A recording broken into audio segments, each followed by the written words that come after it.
आज नवरंगपुर जिला नवरंगपुर ब्लॉक चटाहांडी पंचायत चटाहांडी मुख्य हेडक्वार्टर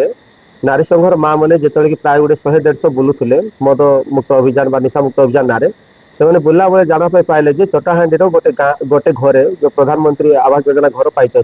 से घरे बिहारी मद भाटी मद पैकेट आसिक भर्ती रखाई आते माँ मैंने शुणिले से जगह गले पूजारी साई से घर भितर से देखले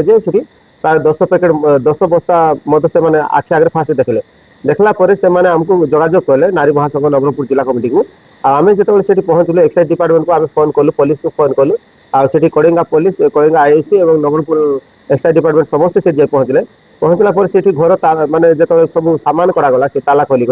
से 55 पैकेट मद जोड़ा गोटे गोटे पैकेट 200 पुड़ा जो छोट पुड़ा थिला सेमती 55टा माने जो हिसाब करागला तो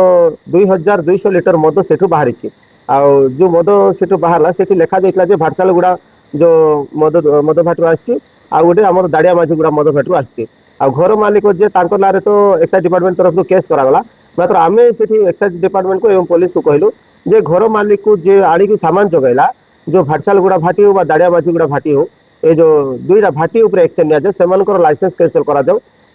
मुख्य आसामी से गाँव को सप्लाई कर जितेबाला कि लाइसेंस प्राप्त भाटी तार निजर भाटी में बिकबार किसी नीति नियम अच्छी सेटा को उल्लंघन करके बर्तमान नवरंगपुर जिलार प्रत्येक गाँ गहली में ये पैकेट मद को लेकिन बिक्री करवार चलती जार द्वारा गाँव में परिवार भितर गाँव में अशांति घटुची गंडगोल होची आ बहुत दुर्घटना घटुची आम से जो उपस्थित थी